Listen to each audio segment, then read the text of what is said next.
Daniel chapter 1. In the 3rd year of the reign of King Jehoiakim of Judah, King Nebuchadnezzar of Babylon advanced against Jerusalem and laid it under siege. Now the Lord delivered King Jehoiakim of Judah into his power, along with some of the vessels of the temple of God. He brought them to the land of Babylon, to the temple of his God, and put the vessels in the treasury of his God. The king commanded Ashpenaz, who was in charge of his court officials, to choose some of the Israelites who were of royal and noble descent, young men in whom there was no physical defect, and who were handsome, well versed in all kinds of wisdom, well educated, and having keen insight, and who were capable of entering the king's royal service, and to teach them the literature and language of the Babylonians. So the king assigned them a daily rotation from his royal delicacies, and from the wine he himself drank. They were to be trained for the next 3 years. At the end of that time, they were to enter the king's service. As it turned out, among these young men were some from Judah: Daniel, Hananiah, Mishael, and Azariah. But the overseer of the court officials renamed them. He gave Daniel the name Belteshazzar. Hananiah he named Shadrach. Mishael he named Meshach. And Azariah he named Abednego. But Daniel made up his mind that he would not defile himself with the royal delicacies or the royal wine. He therefore asked the overseer of the court officials for permission not to defile himself. Then God made the overseer of the court officials sympathetic to Daniel. But he responded to Daniel, "I fear my master, the king. He is the one who has decided your food and drink. What would happen if he saw that you looked malnourished in comparison to the other young men your age? If that happened, you would endanger my life with the king." Daniel then spoke to the warden, whom the overseer of the court officials had appointed over Daniel, Hananiah, Mishael, and Azariah. "Please test your servants for 10 days by providing us with some vegetables to eat and water to drink. Then compare our appearance with that of the young men who are eating the royal delicacies. Deal with us in light of what you see." So the warden agreed to their proposal and tested them for 10 days. At the end of the 10 days, their appearance was better, and their bodies were healthier than all the young men who had been eating the royal delicacies. So the warden removed the delicacies and the wine from their diet and gave them a diet of vegetables instead. Now, as for these 4 young men, God endowed them with knowledge and skill in all sorts of literature and wisdom. And Daniel had insight into all kinds of visions and dreams. When the time appointed by the king arrived, the overseer of the court officials brought them into Nebuchadnezzar's presence. When the king spoke with them, he did not find among the entire group anyone like Daniel, Hananiah, Mishael, or Azariah. So they entered the king's service. In every matter of wisdom and insight the king asked them about, he found them to be 10 times better than any of the magicians and astrologers that were in his entire empire. Now Daniel lived on until the 1st year of Cyrus the king. Chapter 2. In the 2nd year of his reign, Nebuchadnezzar had many dreams. His mind was disturbed, and he suffered from insomnia. The king issued an order to summon the magicians, astrologers, sorcerers, and wise men in order to explain his dreams to him. So they came and awaited the king's instructions. The king told them, "I have heard a dream and am anxious to understand the dream." The wise men replied to the king, "What follows is in Aramaic. O king, live forever. Tell your servants the dream, and we will disclose its interpretation." The king replied to the wise men, "My decision is firm. If you do not inform me of both the dream and its interpretation, you will be dismembered and your homes reduced to rubble. But if you can disclose the dream and its interpretation, you will receive from me gifts, a reward, and considerable honor. So disclose to me the dream and its interpretation. They again replied, "Let the king inform us of the dream, then we will disclose its interpretation." The king replied, "I know for sure that you are attempting to gain time, because you see that my decision is firm. If you don't inform me of the dream, there is only one thing that is going to happen to you. For you have agreed among yourselves to report to me something false and deceitful until such time as things may change. So tell me the dream, and I'll have confidence that you can disclose its interpretation." The wise men replied to the king, "There is no man on earth who is able to disclose the king's secret, for no king, regardless of his position and power, has ever requested such a thing from any magician, astrologer, or wise man. What the king is asking is too difficult, and no one exists who can disclose it to the king except for the gods, but they don't live among mortals." Because of this, the king got furious, angry, and gave orders to destroy all the wise men of Babylon. So a decree went out, and the wise men were about to be executed. They also sought Daniel and his friends so that they could be executed. Then Daniel spoke with prudent counsel to Arioch, who was in charge of the king's executioners, and who had gone out to execute the wise men of Babylon. He inquired of Arioch, the king's deputy, "Why is the decree from the king so urgent?" Then Arioch informed Daniel about the matter. So Daniel went in and requested the king to grant him time that he might disclose the interpretation to the king.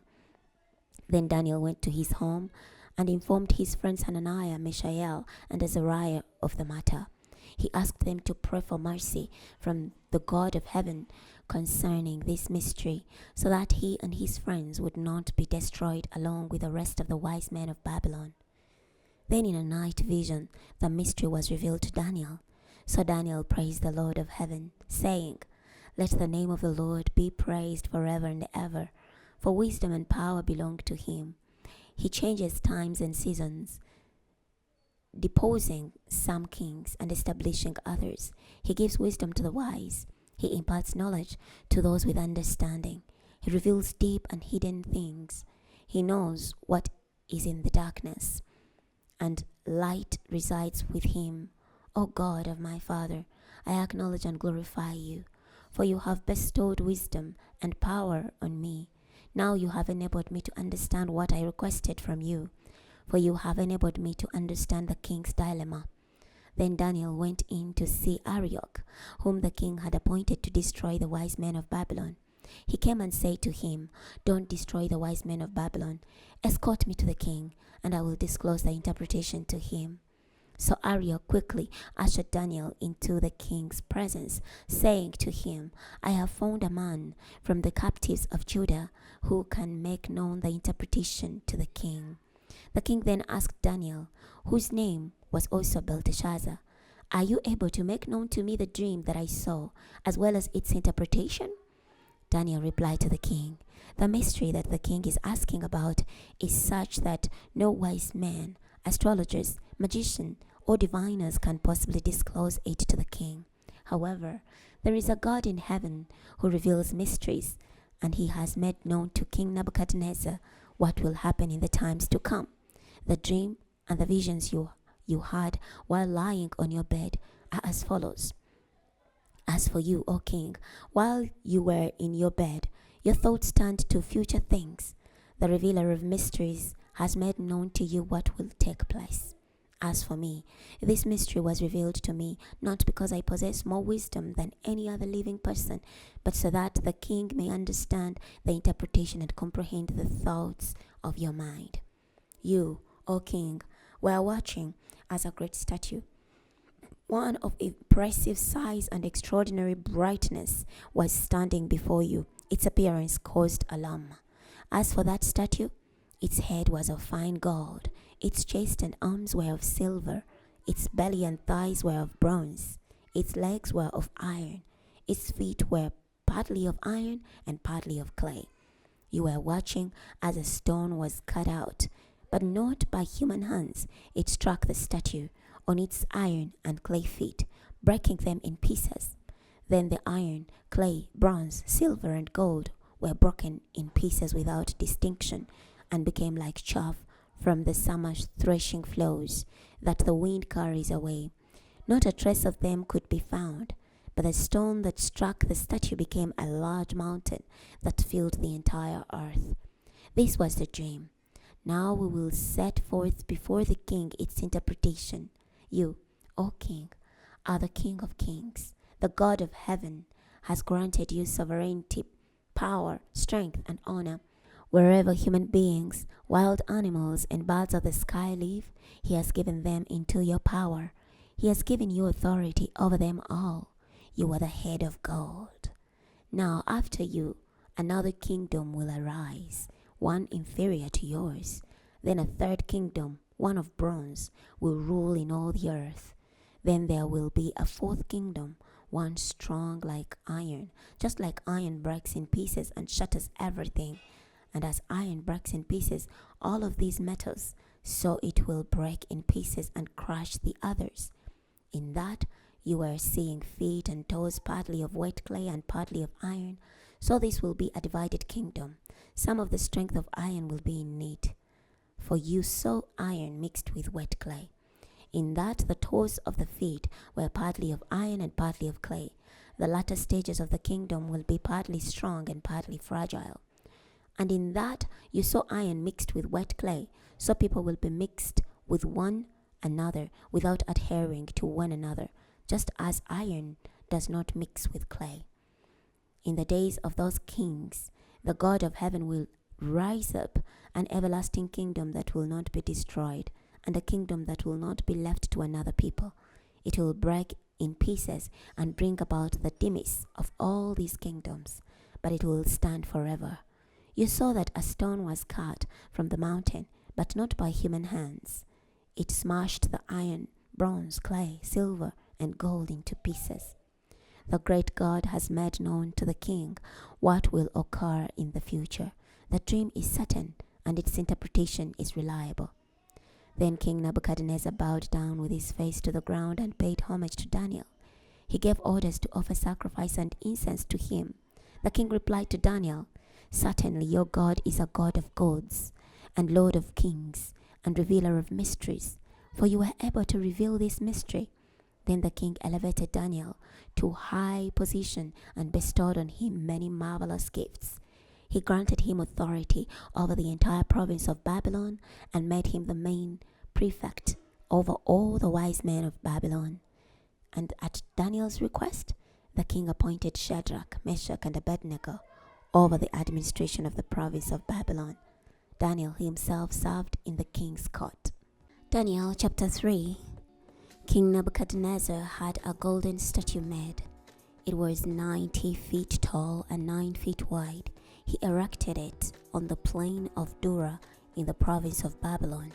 Then King Nebuchadnezzar sent out a summons to assemble the satraps, prefects, governors, counselors, treasurers, judges, magistrates, and all the other authorities of the province to attend the dedication of the statue that he had erected.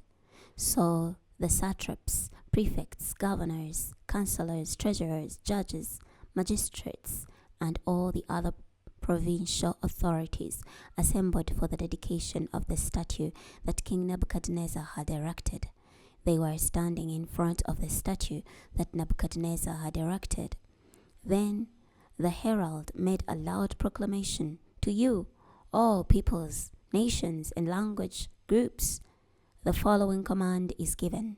When you hear the sound of the horn, flute, zither, trigon, harp, pipes, and all kinds of music, you must bow down and pay homage to the golden statue that King Nebuchadnezzar has erected. Whoever does not bow down and pay homage will immediately be thrown into the midst of the furnace of blazing fire." Therefore, when they all heard the sound of the horn, flute, zither, trigon, harp, pipes, and all kinds of music, all the peoples, nations, and language groups began bowing down and paying homage to the golden statue that King Nebuchadnezzar had erected. Now at that time, certain Chaldeans came forward and brought malicious accusations against the Jews. They said to King Nebuchadnezzar, "O king, live forever. You have issued an edict, O king, that everyone must bow down and pay homage to the golden statue when they hear the sound of the horn, flute, zither, trigon, harp, pipes, and all kinds of music. And whoever does not bow down and pay homage must be thrown into the midst of a furnace of blazing fire.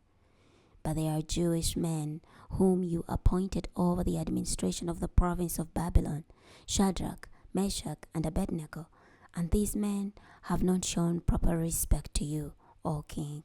They don't serve your gods, and they don't pay homage to the golden statue that you have erected. Then Nebuchadnezzar, in a fit of rage, demanded that they bring Shadrach, Meshach, and Abednego before him. So they brought them before the king.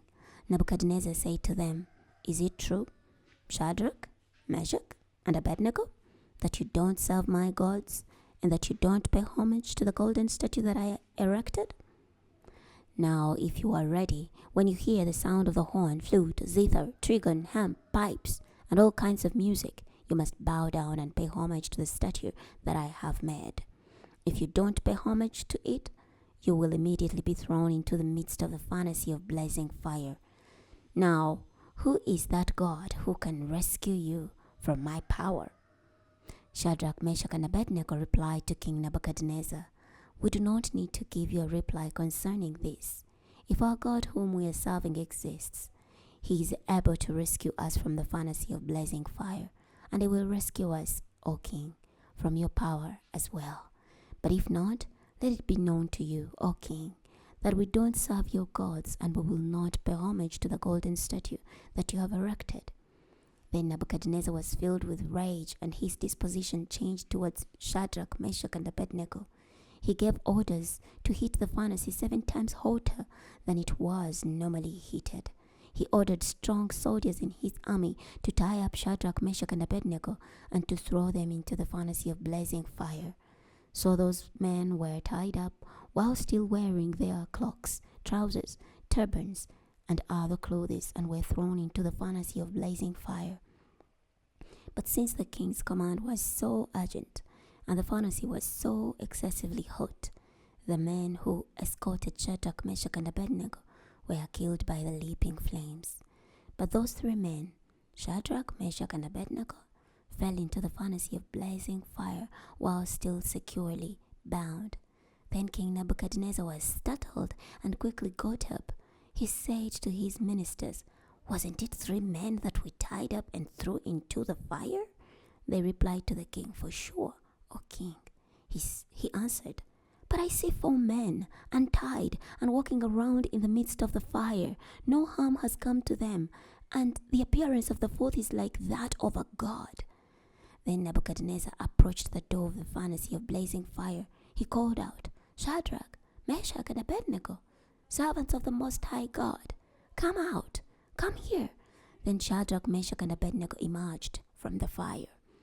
Once the satraps, prefects, governors, and ministers of the king had gathered around, they saw that these men were physically unharmed by the fire.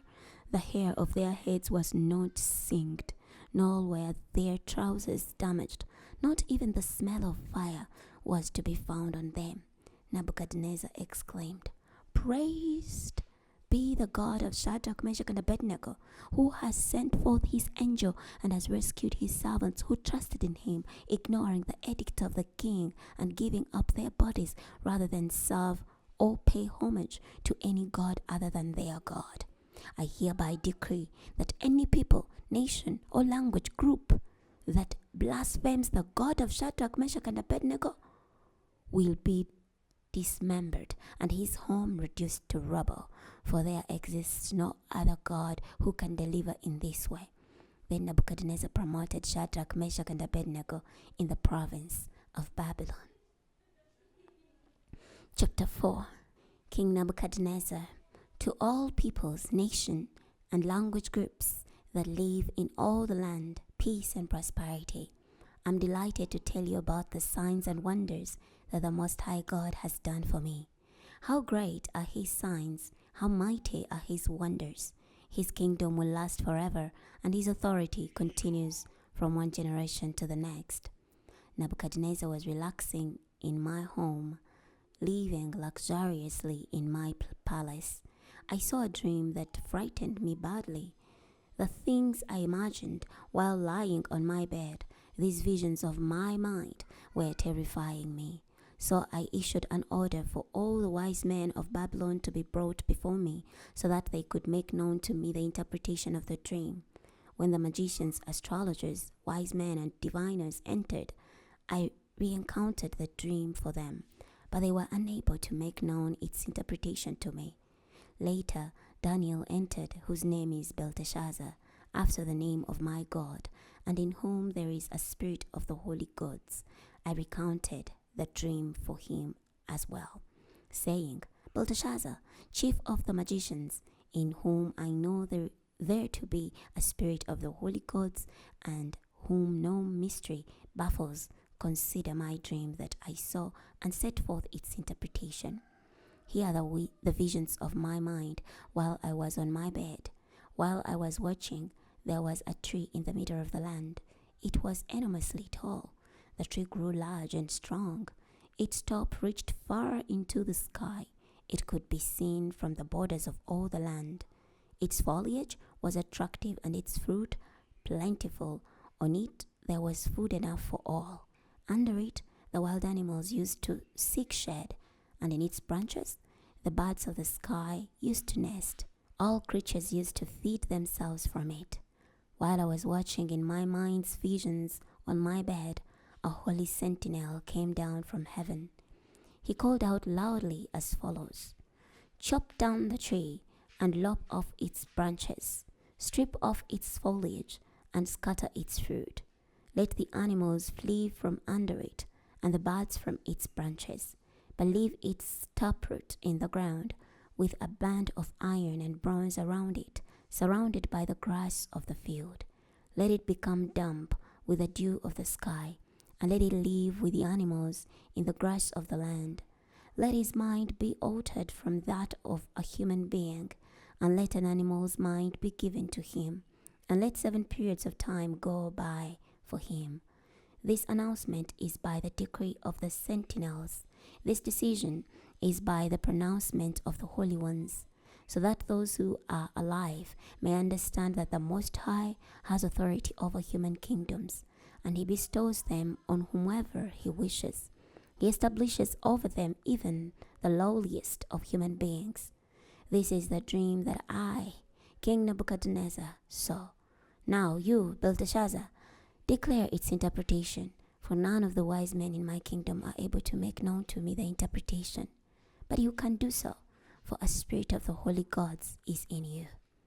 Then Daniel, whose name is also Belteshazzar, was upset for a brief time. His thoughts were alarming him. The king said, Belteshazzar, don't let the dream and its interpretation alarm you. But Belteshazzar replied, Sir, if only the dream were for enemies and its interpretation applied to your adversaries.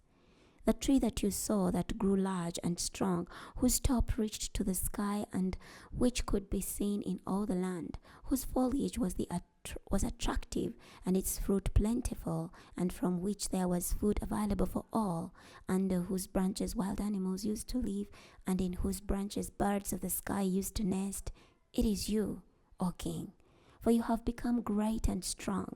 Your greatness is such that it reaches to heaven, and your authority to the ends of the earth. As for the king seeing a holy sentinel coming down from heaven and saying, Chop down the tree and destroy it, but leave its taproot in the ground, with a band of iron and bronze around it, surrounded by the grass of the field, let it become damp with the dew of the sky, and let it live with the wild animals, until 7 periods of time go by for him. This is the interpretation, O king. It is the decision of the Most High that this has happened to my lord the king. You will be driven from human society, and you will live with the wild animals. You will be fed grass like oxen, and you will become damp with the dew of the sky. 7 periods of time will pass by for you before you understand that the Most High is ruler over human kingdoms, and give them to whomever he wishes.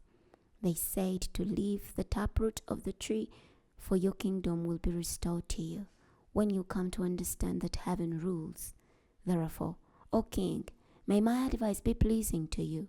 Break away from your sins by doing what is right, and from your iniquities by showing mercy to the poor. Perhaps your prosperity will be prolonged. Now all of this happened to King Nebuchadnezzar. After 12 months, he happened to be walking around on the battlements of the royal palace of Babylon. The king uttered these words: "Is this not the great Babylon that I have built for a royal residence by my own might, strength, and for my majestic honor?" While these words were still on the king's lips, a voice came down from heaven. "It is hereby announced to you, King Nebuchadnezzar, that your kingdom has been removed from you. You will be driven from human society, and you will live with the wild animals. You will be fed grass like oxen, and 7 periods of time will pass by for you before you understand that the Most High is ruler over human kingdoms and gives them to whomever he wishes." Now, in that very moment, this pronouncement about Nebuchadnezzar came true. He was driven from human society. He ate grass like oxen, and his body became damp with the dew of the sky, until his hair became long like an eagle's features, and his nails like a bat's claws. But at the end of the appointed time, I, Nebuchadnezzar, looked up toward heaven, and my sanity returned to me. I extolled the Most High, and I praised and glorified the one who lives forever. For his authority is an everlasting authority, and his kingdom extends from one generation to the next. All the inhabitants of the earth are regarded as nothing. He does as he wishes with the army of heaven and with those who inhabit the earth. No one slaps his hand and says to him, "What have you done?" At that time, my sanity returned to me. I was restored to the honor of my kingdom, and my splendor returned to me. My ministers and my nobles were seeking me out, and I was reinstated over my kingdom. I became even greater than before. Now I, Nebuchadnezzar, praise and exalt and glorify the King of heaven, for all his deeds are right, and his ways are just. He is able to bring down those who live in pride. Daniel chapter 5. King Belshazzar prepared a great banquet for 1,000 of his nobles, and he was drinking wine in front of them all. While under the influence of the wine, Belshazzar issued an order to bring in the gold and silver vessels, the ones that Nebuchadnezzar his father had confiscated from the temple in Jerusalem, so that the king and his nobles, together with his concubines, could drink in them. So they brought the gold and silver vessels that had been confiscated from the temple, the house of God in Jerusalem, and the king and his nobles, together with his wives and concubines, drank from them. As they drank wine, they praised the gods of gold and silver, bronze, iron, wood, and stone. At that very moment, the fingers of a human hand appeared and wrought on the plaster of the royal palace wall opposite the lampstand. The king was watching the back of the hand that was writing. Then all the color drained from the king's face, and he became alarmed. The joints of his hips gave way, and his knees began knocking together. The king called out loudly to summon the astrologers, wise men, and diviners. The king proclaimed to the wise men of Babylon that anyone who could read this inscription and disclose its interpretation would be clothed in purple and have a golden collar placed on his neck, and be third ruler in the kingdom. So all the king's wise men came in, but they were unable to read the writing or to make known its interpretation to the king. Then King Belshazzar was very terrified, and he was visibly shaken. His nobles were completely dumbfounded. Due to the noise caused by the king and his nobles, the queen mother then entered the banquet room. She said, "O king, live forever. Don't be alarmed. Don't be shaken. There is a man in your kingdom who has within him a spirit of the holy gods. In the days of your father, he proved to have insight, discernment, and wisdom like that of the gods. King Nebuchadnezzar your father appointed him chief of the magicians, astrologers, wise men, and diviners. Thus there was found in this man Daniel, whom the king renamed Belteshazzar, an extraordinary spirit, knowledge, and skill to interpret dreams, solve riddles, and decipher knotty problems. Now summon Daniel, and he will disclose the interpretation. So Daniel was brought in before the king. The king said to Daniel, Are you that Daniel, who is one of the captives of Judah, whom my father the king brought from Judah? If I have heard about you, how there is a spirit of the gods in you, and how you have insight, discernment, and extraordinary wisdom. Now the wise men and astrologers were brought before me to read this writing and make known to me its interpretation, but they were unable to disclose the interpretation of the message. However, I have heard that you are able to provide interpretations and to decipher knotty problems. Now, if you are able to read this writing and make known to me its interpretation, you will wear purple and have a golden collar around your neck and be third ruler in the kingdom. But Daniel replied to the king, Keep your gifts and give your rewards to someone else. However, I will read the writing for the king and make known its interpretation. As for you, O king, the Most High God bestowed on your father Nebuchadnezzar a kingdom, greatness, honor, and majesty. Due to the greatness that he bestowed on him, all peoples, nations, and language groups were trembling with fear before him. He killed whom he wished. He spared whom he wished. He exalted whom he wished. And he brought low whom he wished. And when his mind became arrogant and his spirit filled with pride, he was deposed from his royal throne, and his honor was removed from him. He was driven from human society. His mind was changed to that of an animal. He lived with the wild donkeys. He was fed grass like oxen, and his body became damp with the dew of the sky, until he came to understand that the Most High God rules over human kingdoms, and he appointed over them whomever he wishes. But you, his son Belshazzar, have not humbled yourself, although you knew all this. Instead, you have exalted yourself against the Lord of heaven. You brought before you the vessels from his temple, and you and your nobles, together with your wives and concubines, drank wine from them. You praised the gods of silver, gold, bronze, iron, wood, and stone, gods that cannot see or hear or comprehend. But you have not glorified the God who has in his control your very breath and all your ways.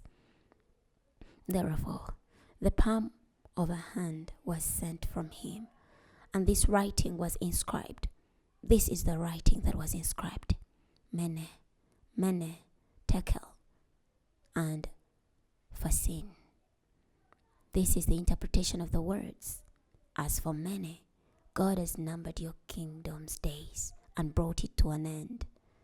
As for Tekel, you are weighed on the balances and found to be lacking.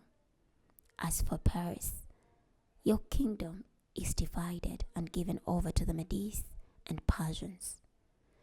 Then on Belteshazzar's orders, Daniel was clothed in purple.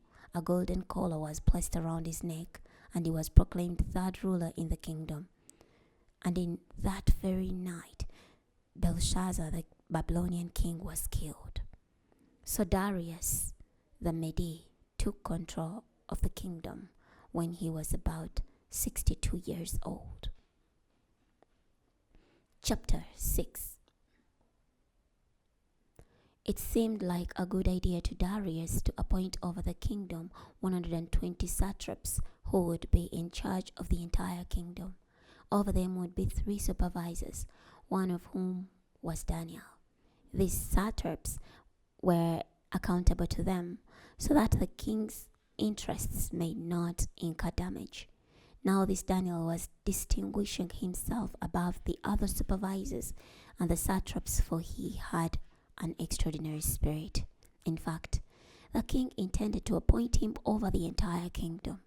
Consequently, the supervisors and satraps were trying to find some pretext against Daniel in connection with administrative matters, but they were unable to find any such damaging evidence because he was trustworthy and guilty of no negligence or corruption. So this man concluded, we won't find any pretext against this man, Daniel, unless it is in connection with the law of his God. So the supervisors and satraps came by collusion to the king and said to him, O King Darius, live forever. To all the supervisors of the kingdom, the prefects, satraps, counselors, and governors, it seems like a good idea for a royal edict to be issued and an interdict to be enforced. For the next 30 days, anyone who prays to any god or human other than you, O king, should be thrown into a den of lions. Now let the king issue a written interdict so that it cannot be altered according to the law of the Medes and Persians, which cannot be changed. So King Darius issued the written interdict. When Daniel realized that a written decree had been issued, he entered his home, where the windows in his upper room opened toward Jerusalem. 3 times daily he was kneeling and offering prayers and thanks to his God, just as he had been accustomed to do previously. Then those officials who had gone to the king came by collusion and found Daniel praying and asking for help before his God. So they approached the king and said to him, Did you not issue an edict to the effect that for the next 30 days anyone who prays to any god or human other than you, O king, would be thrown into a den of lions? The king replied, That is correct, according to the law of the Medes and Persians, which cannot be changed. Then they said to the king, Daniel, who is one of the captives from Judah, pays no attention to you, O king, or to the edict that you issued. 3 times daily he offers his prayer. When the king heard this, he was very upset and began thinking about how he might rescue Daniel. Until late afternoon, he was struggling to find a way to rescue him. Then those men came by collusion to the king and said to him, Recall, O king, that it is a law of the Medes and Persians that no edict or decree that the king issues can be changed. So the king gave the order, and Daniel was brought and thrown into a den of lions. The king consoled Daniel by saying, Your God whom you continually serve will rescue you. Then a stone was brought and placed over the opening of the den. The king sealed it with his signet ring and with those of his nobles, so that nothing could be changed with regard to Daniel. Then the king departed to his palace, but he spent the night without eating, and no diversions were brought to him. He was unable to sleep. In the morning, at the earliest sign of daylight, the king got up and rushed to the lion's den.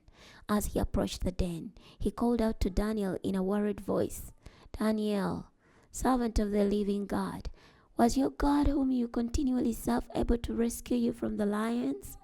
Then Daniel spoke to the king, O king, live forever. My God sent his angel and closed the lion's mouth, so that they have not harmed me, because I was found to be innocent before him. Nor have I done any harm to you, O king. Then the king was delighted and gave an order to hold Daniel up from the den. So Daniel was hauled up out of the den.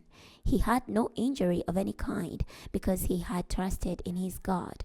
The king gave another order, and those men who had maliciously accused Daniel were brought and thrown into the lion's den, they, their children, and their wives. They did not even reach the bottom of the den before the lions overpowered them and crushed all their bones. Then King Darius wrote to all the peoples, nations, and languages groups who were living in all the land, peace and prosperity. I have issued an edict that throughout all the dominion of my kingdom, people are to revere and fear the God of Daniel. For he is the living God, he endures forever. His kingdom will not be destroyed, his authority is forever. He rescues and delivers and performs signs and wonders in the heavens. And on the earth, he has rescued Daniel from the power of the lions. So this Daniel prospered during the reign of Darius and the reign of Cyrus the Persian. Daniel chapter 7. In the first year of King Belshazzar of Babylon, Daniel had a dream filled with visions while he was lying on his bed. Then he wrote down the dream in summary fashion. Daniel explained, I was watching in my vision during the night as the four winds of the sky were stirring up the great sea. Then four large beasts came up from the sea. They were different from one another. The first one was like a lion with eagle's wings. As I watched, its wings were pulled off, and it was lifted up from the ground. It was made to stand on 2 feet like a human being, and a human mind was given to it. Then a second beast appeared, like a bear. It was raised up on one side, and there were 3 ribs in its mouth between its teeth. It was told, Get up and devour much flesh. After these things, as I was watching, another beast like a leopard appeared, with 4 bird-like wings on its back. This beast had 4 heads, and ruling authority was given to it. After these things, as I was watching in the night visions, a 4th beast appeared, one dreadful, terrible, and very strong. It had 2 large rows of iron teeth. It devoured and crushed, and anything that was left in it trampled with its feet. It was different from all the beasts that came before it, and it had 10 horns. As I was contemplating the horns, another horn, a small one, came up between them, and 3 of the former horns were torn out by the roots to make room for it. This horn had eyes resembling human eyes, and a mouth speaking arrogant things. While I was watching, thrones were set up, and the Ancient of Days took his seat.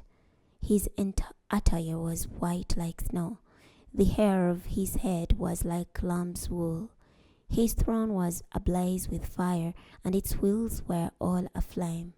A river of fire was streaming forth and proceeding from his presence.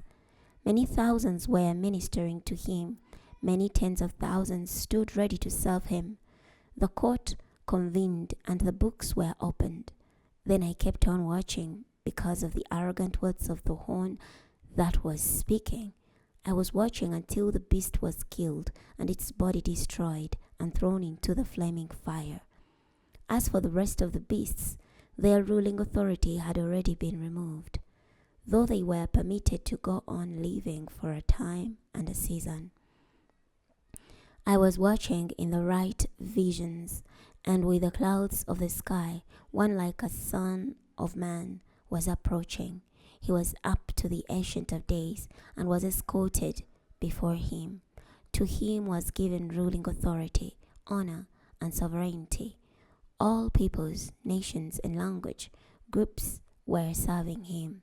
His authority is eternal and will not pass away. His kingdom will not be destroyed.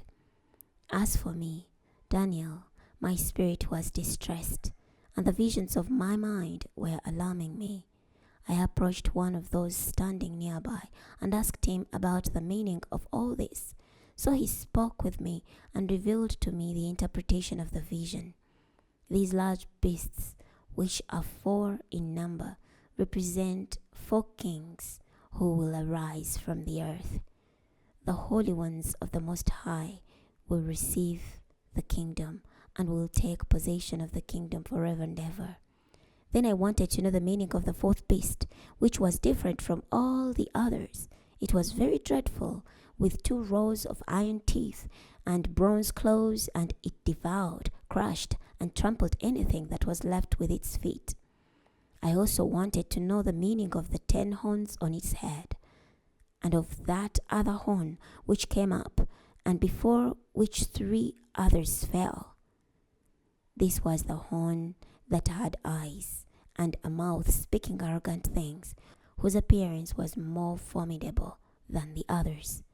While I was watching, the horn began to wage war against the holy ones and was defeating them, until the Ancient of Days arrived and judgment was rendered in favor of the holy ones of the Most High. Then the time came for the holy ones to take possession of the kingdom.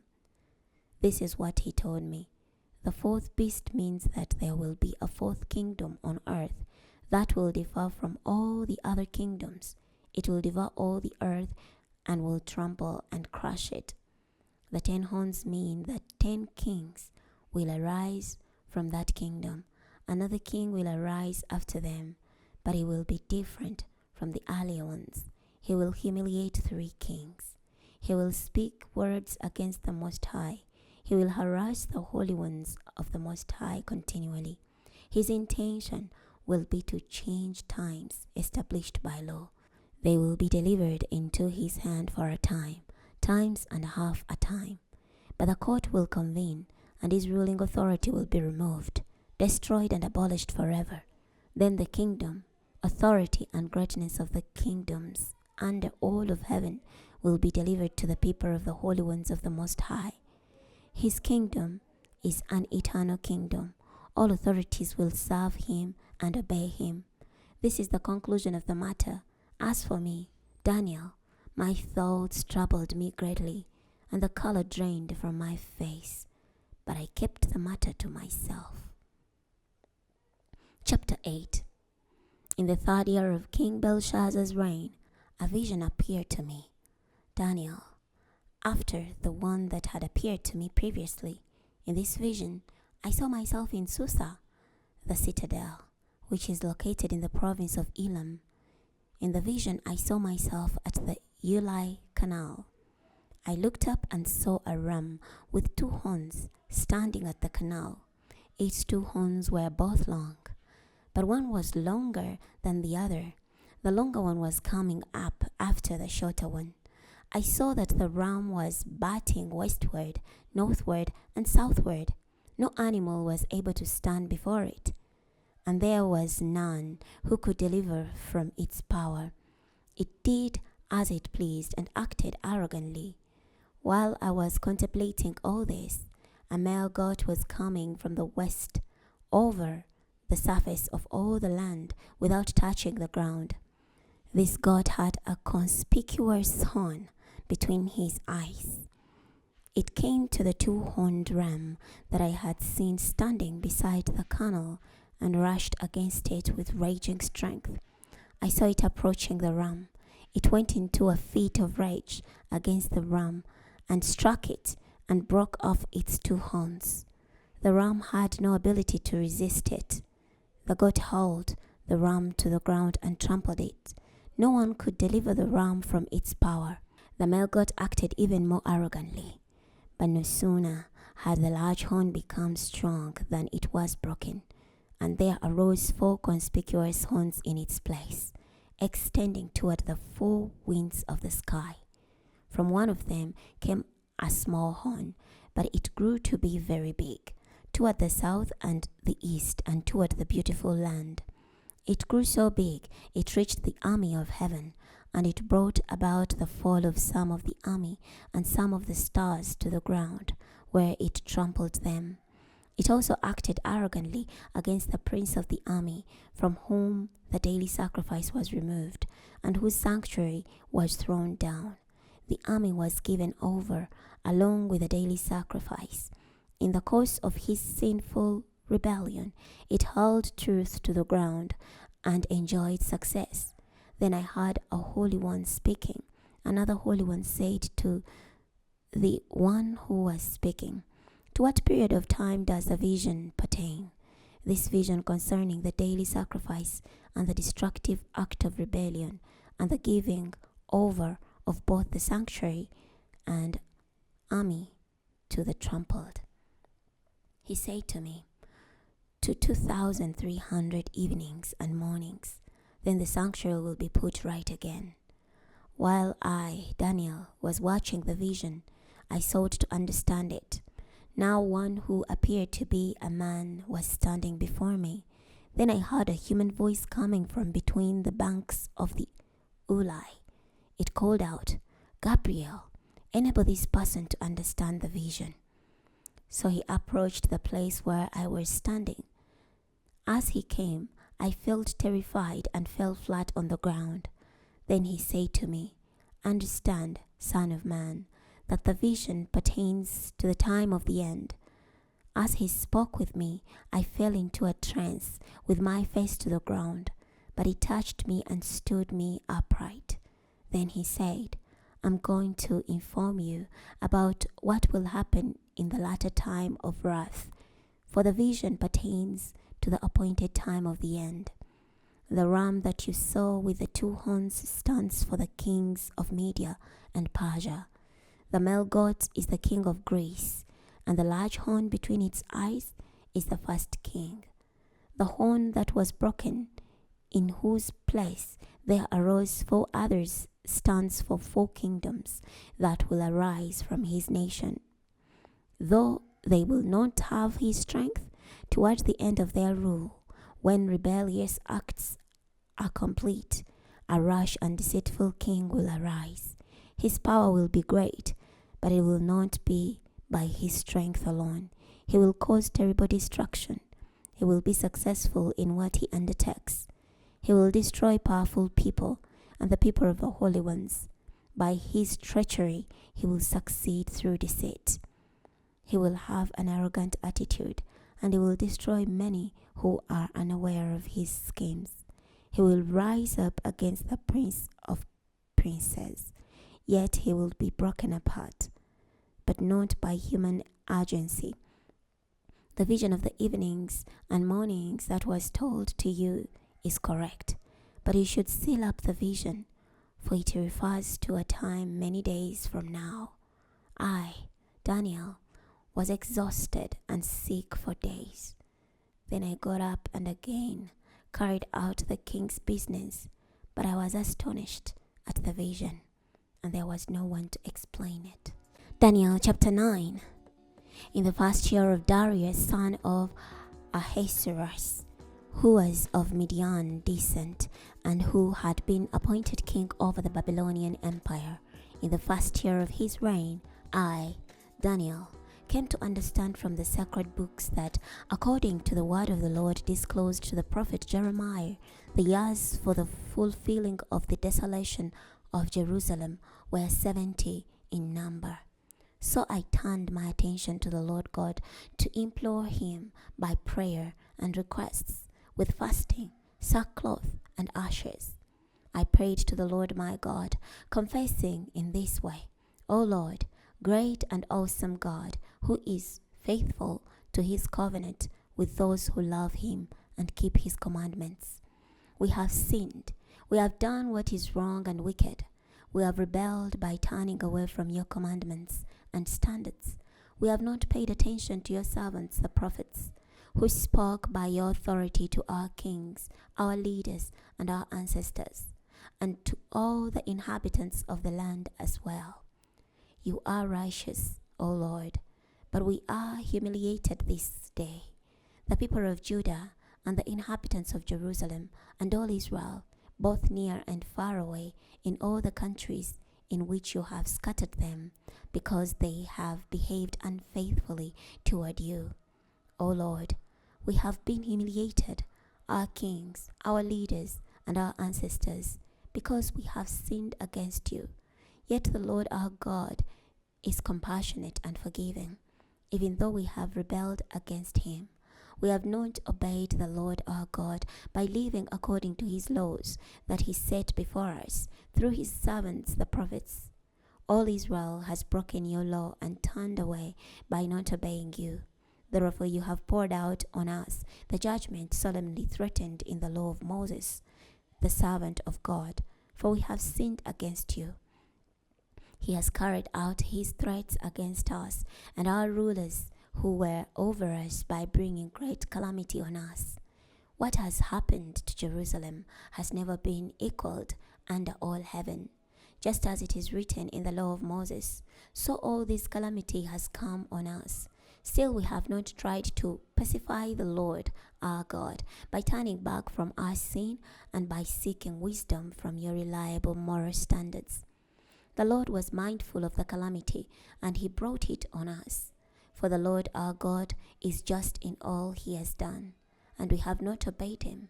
Now, O Lord our God, who brought your people out of the land of Egypt with great power and made a name for yourself that is remembered to this day. We have sinned and behaved wickedly. O Lord, according to all your justice, please turn your raging anger away from your city Jerusalem, your holy mountain. For due to our sins, the iniquities of our ancestors, Jerusalem and your people are mocked by all our neighbors. So now, our God, accept the prayer and requests of your servant and show favor to your devastated sanctuary for your own sake. Listen attentively, my God, and hear. Open your eyes and look on our desolated ruins and the city called by your name. For it is not because of our own righteous deeds that we are praying to you, but because your compassion is abundant. O Lord, hear. O Lord, forgive. O Lord, pay attention and act. Don't delay. For your own sake, O my God, for your city and your people are called by your name. While I was still speaking and praying, confessing my sin and the sin of my people, Israel, and presenting my request before the Lord, my God, concerning his holy mountain. Yes, while I was still praying, the man Gabriel, whom I had seen previously in a vision, was approaching me in my state of extreme weariness around the time of the evening offering. He spoke with me, instructing me as follows: Daniel, I have now come to impart understanding to you. At the beginning of your requests, a message went out, and I have come to convey it to you, for you are of great value in God's sight. Therefore, consider the message and understand the vision. 70 weeks have been determined concerning your people and your holy city to put an end to rebellion, to bring sin to completion, to atone for iniquity, to bring in perpetual righteousness, to seal up the prophetic vision, and to anoint a most holy place. So know and understand, from the issuing of the command to restore and rebuild Jerusalem until an anointed one, a prince, arrives, there will be a period of 7 weeks and 62 weeks. It will again be built with plaza and moat, but in distressful times. Now, after the 62 weeks, an anointed one will be cut off and have nothing. As for the city, the sanctuary, the people of the coming prince will destroy them, but his end will come speedily like a flood. Until the end of the war that has been decreed, there will be destruction. He will confirm a covenant with many for 1 week, but in the middle of that week, he will bring sacrifices and offerings to a halt. On the wing of abominations will come one who destroys, until the decreed end is poured out on the one who destroys. Chapter 10. In the 3rd year of King Cyrus of Persia, a message was revealed to Daniel, who was also called Belteshazzar. This message was true and concerned a great war. He understood the message and gained insight by the vision.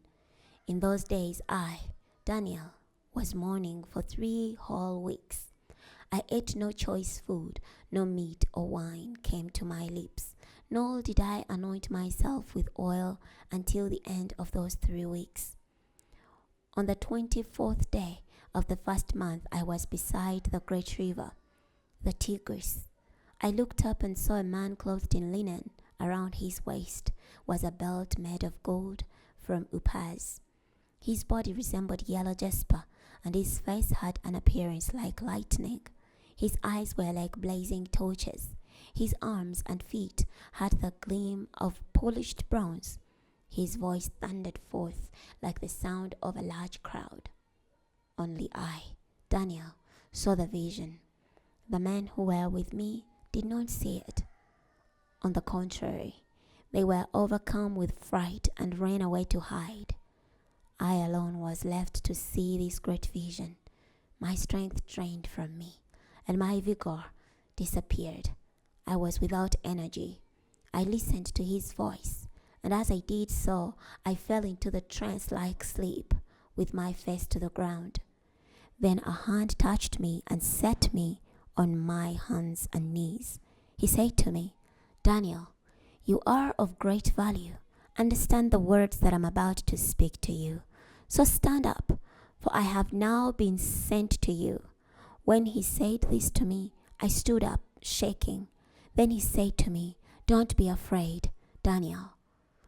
For from the very first day you applied your mind to understand and to humble yourself before your God, your words were heard. I have come in response to your words." However, the prince of the kingdom of Persia was opposing me for 21 days. But Michael, one of the leading princes, came to help me because I was left there with the kings of Persia. Now I have come to help you understand what will happen to your people in the latter days, for the vision pertains to future days. While he was saying this to me, I was flat on the ground and unable to speak. Then one who appeared to be a human being was touching my lips.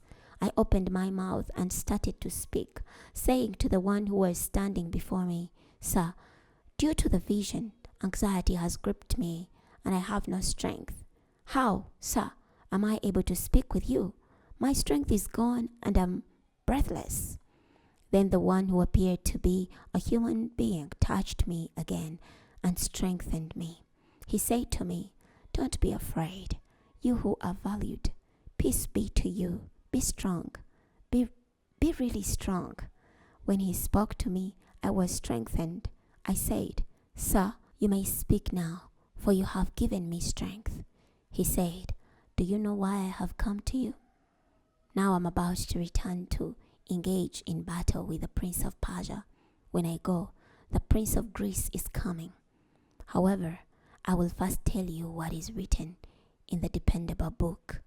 There is no one who strengthens me against these princes except Michael, your prince." Daniel chapter 11. And in the first year of Darius the Mede, I stood to strengthen him and to provide protection for him. Now I will tell you the truth. 3 more kings will arise for Persia. Then a 4th king will be unusually rich, more so than all who preceded him. When he has amassed power through his riches, he will stir up everyone against the kingdom of Greece. Then a powerful king will arise, exercising great authority and doing as he pleases.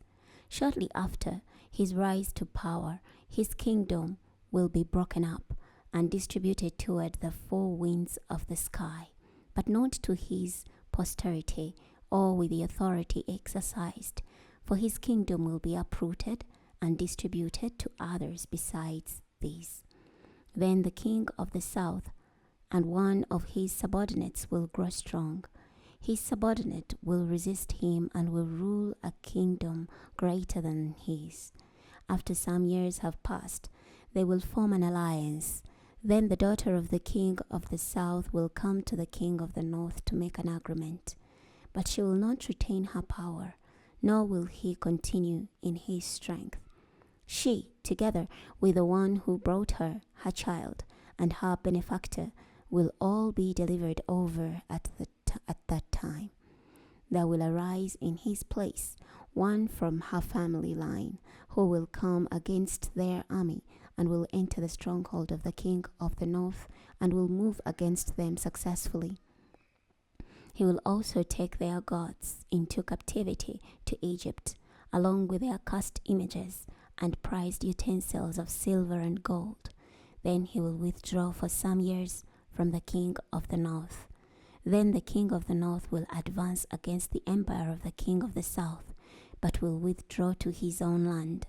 His sons will wage war, mastering a large army which will advance like an overflowing river and carrying the battle all the way to the enemy's fortress. Then the king of the south will be enraged and will march out to fight against the king of the north, who will also muster a large army. But that army will be delivered into his hand. When the army is taken away, the king of the south will become arrogant. He will be responsible for the death of thousands and thousands of people, but he will not continue to prevail. For the king of the north will again muster an army, one larger than before. At the end of some years, he will advance with a huge army and enormous supplies. In those times, many will oppose the king of the south. Those who are violent among your own people will rise up in confirmation of the vision, but they will falter. Then the king of the north will advance and will build siege, moats, and capture a well-fortified city. The forces of the south will not prevail, not even his finest contingents. They will have no strength to prevail. The one advancing against him will do as he pleases, and no one will be able to stand before him. He will prevail in the beautiful land, and its annihilation will be within his power. His intention will be to come with the strength of his entire kingdom, and he will form alliances.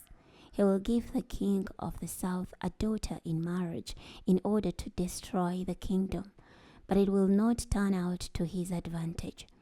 Then he will turn his attention to the coastal regions and will capture many of them, but a commander will bring his shameful conduct to a halt. In addition, he will make him pay for his shameful conduct. He will then turn his attention to the fortresses of his own land, but he will stumble and fall, not to be found again. There will arise after him one who will send out an exactor of tribute to enhance the splendor of the kingdom, but after a few days he will be destroyed, though not in anger or battle. Then there will arise in his place a despicable person to whom the royal honor has not been rightfully conferred. He will come on the scene in a time of prosperity and will seize the kingdom through deceit. Armies will be suddenly swept away in defeat before him. Both they and a covenant leader will be destroyed. After entering into an alliance with him, he will behave treacherously. He will ascend to power with only a small force. In a time of prosperity, for the most productive areas of the province, he will come and accomplish what neither his father nor their fathers accomplished. He will distribute loot, spoils, and property to his followers, and he will devise plans against fortified cities, but not for long. He will rouse his strength and enthusiasm against the king of the south with a large army. The king of the south will wage war with a large and very powerful army, but he will not be able to prevail because of the plans devised against him. Those who share the king's fine food will attempt to destroy him, and his army will be swept away. Many will be killed in battle. These two kings, their minds filled with evil intentions, will trade lies with one another at the same table, but it will not succeed, for there is still an end at the appointed time. Then the king of the north will return to his own land with much property. His mind will be set against the holy covenant. He will take action and then return to his own land. At an appointed time, he will again invade the south, but this latter visit will not turn out the way the former one did. The ships of Kittim will come against him, leaving him disheartened. He will turn back and direct his indignation against the holy covenant. He will return and honor those who forsake the holy covenant.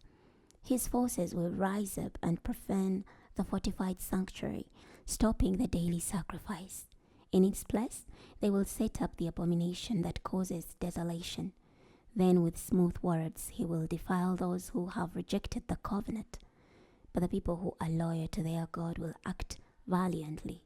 These who are wise among the people will teach the masses. However, they will fall by the sword and by the flame, and they will be imprisoned and plundered for some time. When they stumble, they will be granted some help, but many will unite with them deceitfully. Even some of the wise will stumble, resulting in their refinement, purification, and cleansing until the time of the end. For it is still for the appointed time. Then the king will do as he pleases. He will exalt and magnify himself above every deity, and he will utter presumptuous things against the God of gods. He will succeed until the time of wrath is completed. For what has been decreed must occur. He will not respect the gods of his fathers, not even the God loved by women. He will not respect any god. He will elevate himself above them all. What he will honor is a god of fortresses, a god his fathers did not acknowledge. He will honor with gold, silver, valuable stones, and treasured commodities. He will attack mighty fortresses, aided by a foreign deity. To those who recognize him, he will grant considerable honor. He will place them in authority over many people, and he will parcel out land for a price. At the time of the end, the king of the south will attack him. Then the king of the north will storm against him with chariots, horsemen, and a large armada of ships. He will invade lands, passing through them like an overflowing river. Then he will enter the beautiful land. Many will fall, but these will escape: Edom, Moab, and the Ammonite leadership. He will extend his power against other lands. The land of Egypt will not escape. He will have control over the hidden stores of gold and silver, as well as all the treasures of Egypt. Libyans and Ethiopians will submit to him. But reports will trouble him from the east and north, and he will set out in a tremendous rage to destroy and wipe out many. He will pitch his royal tents between the seas toward the beautiful holy mountain, but he will come to his end with no one to help him. Chapter 12. At that time, Michael, the great prince, who watches over your people, will arise. There will be a time of distress unlike any other from the nations beginning up to that time. But at that time, your own people, all those whose names are found written in the book, will escape. Many of those who sleep in the dusty ground will awake, some to everlasting life and others to shame and everlasting abhorrence. But the wise will shine like the brightness of the heavenly expanse, and those bringing many to righteousness will be like the stars forever and ever. But you, Daniel, close up these words and seal the book until the time of the end. Many will dash about, and knowledge will increase. I, Daniel, watched as two others stood there, one on each side of the river. One said to the man clothed in linen, who was above the waters of the river, "When will the end of these wondrous events occur?" Then I heard the man clothed in linen, who was over the waters of the river, as he raised both his right and left hands to the sky, and made an oath by the one who lives forever. It is for a time, times and half a time. Then when the power of the one who shatters the holy people has been exhausted, all these things will be finished. I heard, but I did not understand. So I said, "Sir, what will happen after these things?" He said, "Go, Daniel, for these matters are closed and sealed until the time of the end. Many will be purified, made clean, and refined, but the wicked will go on being wicked. None of the wicked will understand, though the wise will understand. From the time that the daily sacrifice is removed, and the abomination that causes desolation is set in place, there are 1,290 days. Blessed is the one who waits and attains to the 1,335 days. But you should go your way until the end. You will rest, and then at the end of the days, you will arise to receive what you have been allotted." We've come to the end of the book of Daniel. Next time, we're going to be reading the book of Hosea. I'll see you then.